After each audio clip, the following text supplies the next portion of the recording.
계시록 6장 1절에서 8절까지의 말씀을 함께 묵상하도록 하겠습니다.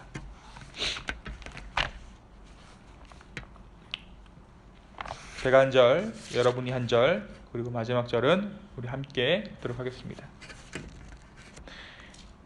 내가 봄에 어린 양이 7인 중 하나를 떼시는데 그때 내가 들으니 내 생물 중에 하나가 우레소리같이 말하되 오라 하기로, 이에 내가 보니 흰 말이 있는데 그 탄자가 활을 가졌고 면류관을 받고 나아가서 이기고 또 이기려고 하더라. 둘째 인을 떼실 때에 내가 들으니 둘째 생물이 말하되 오라 하니, 이에 다른 붉은 말이 나오더라. 그 탄자가 허락을 받아 땅에서 화평을 제하여 버리며 서로 죽이게 하고 또 큰 칼을 받았더라. 셋째 인을 떼실 때에 내가 들으니 셋째 생물이 말하되 오라 하기로, 내가 보니 검은 말이 나오는데 그 탄자가 손에 저울을 가졌더라. 내가 네 생물 사이로부터 다니는 듯한 음성을 들으니 이때 한 데나리온의 밀 한 대요 한 데나리온의 보리 석 대로다. 또 감람류와 포도주는 해치지 말라 하더라. 넷째 인을 떼실 때에 내가 넷째 생물의 음성을 들으니 말하되 오라 하기로, 내가 봄에 청황색 말이 나오는데 그 탄자 이름은 사망이니 음부가 그 뒤를 따르더라. 그들이 땅 4분의 1의 권세를 얻어 검과 흉년과 사망과 땅의 짐승들로부터 죽였더라. 아멘. 아멘. 오늘 함께 우리가 계시록 6장 1절에서 8절까지의 말씀을 묵상합니다. 우리가 어제 묵상한 5장에서는 7인을 떼기에 합당하신 어린 양 예수 그리스도의 모습을 우리가 함께 보았습니다. 그 예수 그리스도, 어린 양 되신 예수님은 우리를 위해 대신 죽으셨고 백성과 나라들 가운데 사람들을 피로 사신 어린 양이었습니다. 이제 우리가 읽은 6장에서 어린 양은 7인을 떼기 시작하십니다.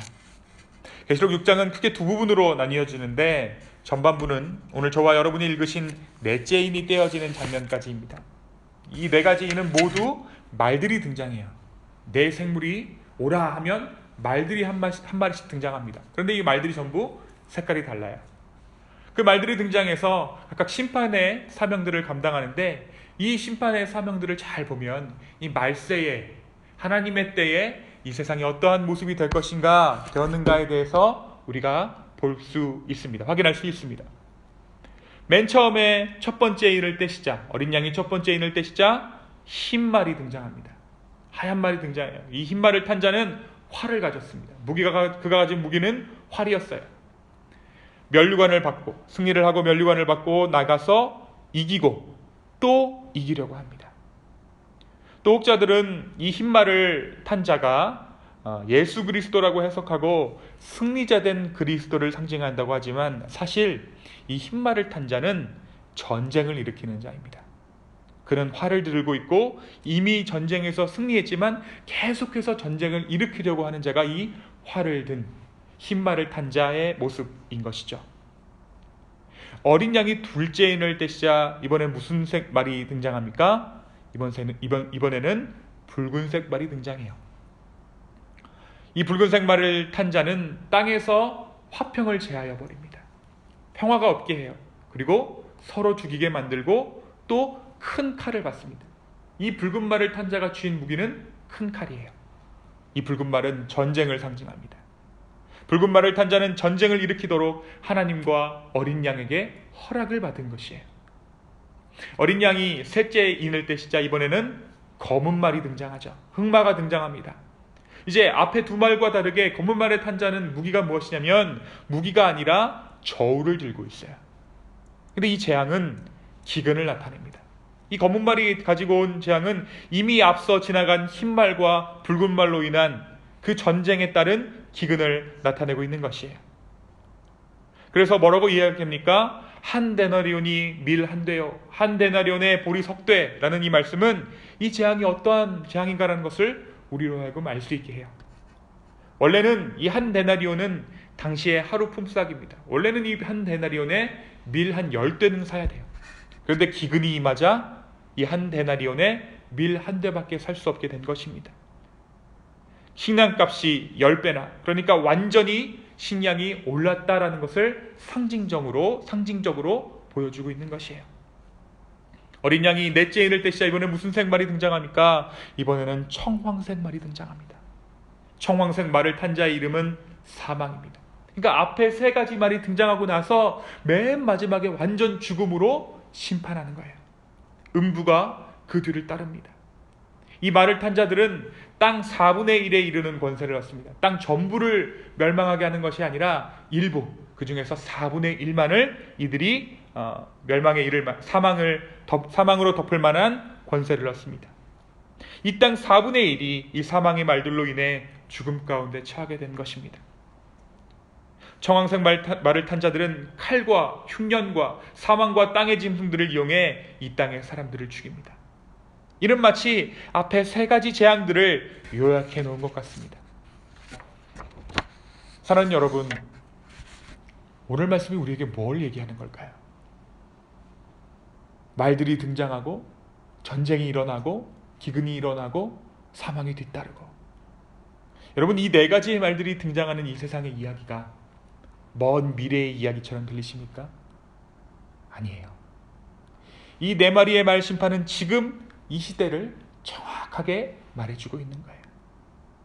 흰 말과 붉은 말을 탄 자처럼 각 나라는 이미 이길 만한 힘을 가지고서도 계속해서 승리하기 위해 힘을 키워갑니다. 지금은 잠시 평화 시대라고 하지만 그것도 인류 역사를 보면 100년 남짓. 그런데 그것도 위장된 평화예요. 지금도 강대국들이 약소국들을, 부자 나라가 가난한 나라를, 또 부자들이 가난한 사람을 무력으로 경제적으로 말려 죽이고 있습니다. 강력한 무기를 앞세워 사람들을 죽이고 또 총칼을 들지는 않았어도 더욱더 잔인한 방법으로 경제적인 약탈과 강탈이 이어지고 있는 거예요.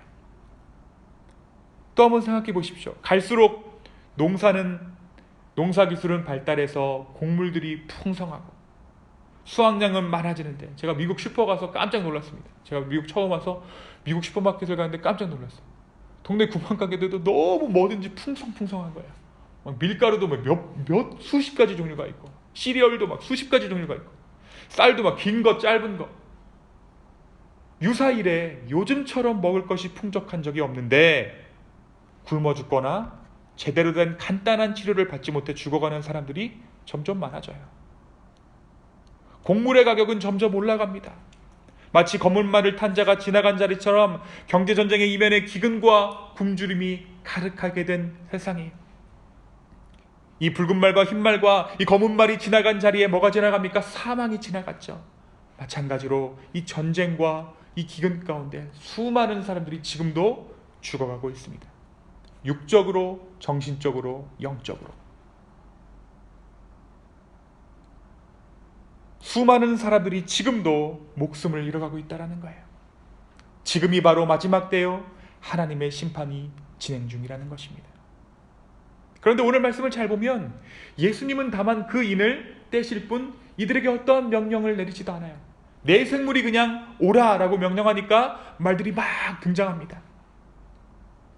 오늘 말씀이 기록하고 있는 7인 심판, 그 중에서도 4마리 말의 심판은 인간이 자초한 자멸이라는 거예요. 오늘 읽은 말씀 가운데 4마리의 말은 모두 정복을 향한 인간의 욕망을 상징하고 있습니다. 끊임없이 더 가지려는 욕구, 탐욕이 재앙을 불러온 것입니다. 여러분, 우리가 왜 지금 마스크 쓰고 이러고 있습니까? 환경오염 때문에. 무엇 때문에 환경오염이 일어났습니까? 우리의 욕심 때문에. 끊임없이 더 가지려는 욕구, 끊임없이 더 편리해져 보려는 그 욕구가 재앙을 불러온 것이에요. 물론 인을 떼시는 예수님과 또 이 모든 심판을 계획하신 하나님의 허락하심이 있었습니다. 하지만 오늘 말씀에 등장하는 모든 재난과 심판의 출발점은 다름 아닌 인간의 죄성이에요. 인간의 탐욕이 그 근원에 있는 것입니다. 계속해서 전쟁을 하고 승리했지만 계속 이기려는 흰말을 탄 자, 칼을 들고 동족을 잔인하게 죽이는 붉은 말을 탄 자, 또 흰말과 붉은 말이 지나가자 검은 말이 등장해 황량해진 이 땅을 기근으로 심판합니다. 끊임없이 더 정복하려는 인간의 정복욕이 재앙을 불러오고 있는 것입니다. 이 말씀을 정확하게 예언한 예수님의 말씀이 있습니다. 그 말씀이 어떤 것입니까? 요한복음 3장 18절입니다. 그를 믿는 자는 심판을 받지 아니하는 것이요 믿지 아니하는 자는 하나님의 독생자의 이름을 믿지 아니함으로 벌써 심판을 받은 것이니라. 벌써 심판을 받은 것처럼 우리가 지금 그 심판 가운데 있다라는 것이에요. 그렇다면 이 시대 가운데 우리는 어떻게 해야 합니까? 여러분 잘 한번 생각해 보십시오. 심판이 이미 임했다면 예수 그리스도의 그 구원도 이미 임한 것입니다.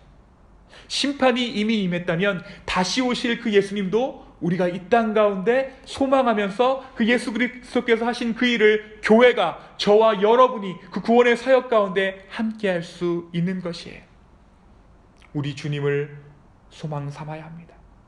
저와 여러분 안에 있는 그 예수 그리스도의 그 이름을 붙잡고 그리스도의 복음으로 말미암아 우리의 탐심을 넘어서, 우리의 죄악을 넘어서 이웃을 사랑하고 그것을 통해 하나님을 경배하고 예배해야 한다는 거예요. 계속해서 편해지려고 할 때, 계속해서 욕심을 채우려고 할 때, 아니다, 우리가 조금 더 다른 사람을 돌봐야 한다. 아니다, 우리는 예수 그리스도의 이름으로 말미암아 그러한 욕심을 취하지 아니하고 하나님 앞에 거룩함을 취하겠다. 그러한 것이 우리의 삶 가운데 있어야 한다는 거예요. 그럼 이 말세의 어두운 세상 가운데 밝은 빛이 될 수 있습니다. 여러분, 대세가 넘어갔다고 말세에 침묵하며 이 심판을 바라보고 있는 것이 우리의 몫이 아니라는 거예요. 주님은 그럼에도 불구하고 우리를 빛과 소금으로 부르셨습니다. 그럼에도 불구하고 끊임없이 부르시는 주님의 마음으로, 끊임없이 우리를 인도하시는 그 성령의 인도하심으로 말미암아 예수 그리스도를 향한 소망을 품는, 그래서 나의 주변을 밝히는 것, 먼저 우리의 가정을 밝히는 것, 그것이 바로 저와 여러분의 사명인 줄로 믿습니다. 인간의 욕심은 예수 그리스도의 복음으로만 끊어집니다. 인간의 죄성은 예수 그리스도의 보혈로만 씻어집니다. 우리의 욕심은 예수 그리스도의 욕심으로만 예수 그리스도의 복음으로만 새로운 꿈의 원료가 될 수 있어요. 여러분 잘 한번 생각해 보시면 우리 안에 얼마나 많은 욕심들이 있습니까? 수많은 시간들을 그 욕심을 제어하느라 애를 썼지만 여전히 우리 안에 많은 욕심들이 있어요. 그런데 그 욕심을 그대로 두신 이유가 있습니다. 왜 그냥 두셨냐면 그리스도의 복음이 임하면 그 인간의 욕심은 예수 그리스도의 꿈의 원료가 되기 때문이에요. 그 에너지로 말미암아 이제는 다른 것, 방향을 바꿔서 하나님의 일을 할 수 있게 되는 것입니다.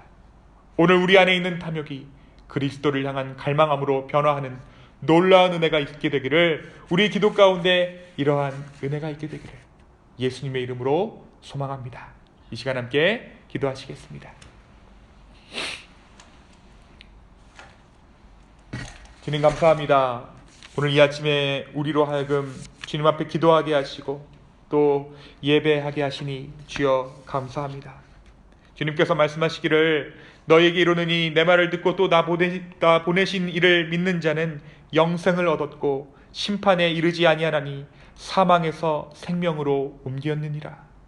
주님, 예수 그리스도의 이름을 믿지 않은 자들이 이미 심판에 임했지만 그러나 그 이름을 믿는 자 우리는 그 영원한 심판 가운데, 영원한 사망 가운데 거하지 아니하고 주님께서 우리를 생명으로 옮겨주신 줄로 주여 믿습니다. 주님, 그 생명을 붙잡고 주님 앞에 나아갑니다. 우리가 기도하는 가운데 하나님의 성령이, 예수 그리스도의 그 성령이, 그 진리의 영이 우리를 밝히셔서 다시 한번 우리가 이 땅 가운데 빛과 소금의 역할을 감당할 수 있도록 주여 은혜 베풀어 주시옵소서. 이 마지막 때에, 이 말세의 때에 서로가 서로의 욕심을 채우려고 할 때에 우리가 그리스도의 마음을 품기를 소망합니다. 주여 우리 가운데 함께하여 주시옵소서. 주님, 여전히 우리 안에 있는 그 욕심들, 이제 그 욕심들을 주님의 것으로 사용하여 주시옵소서. 감사합니다. 이 모든 말씀 예수님의 이름으로 기도하였습니다. 아멘.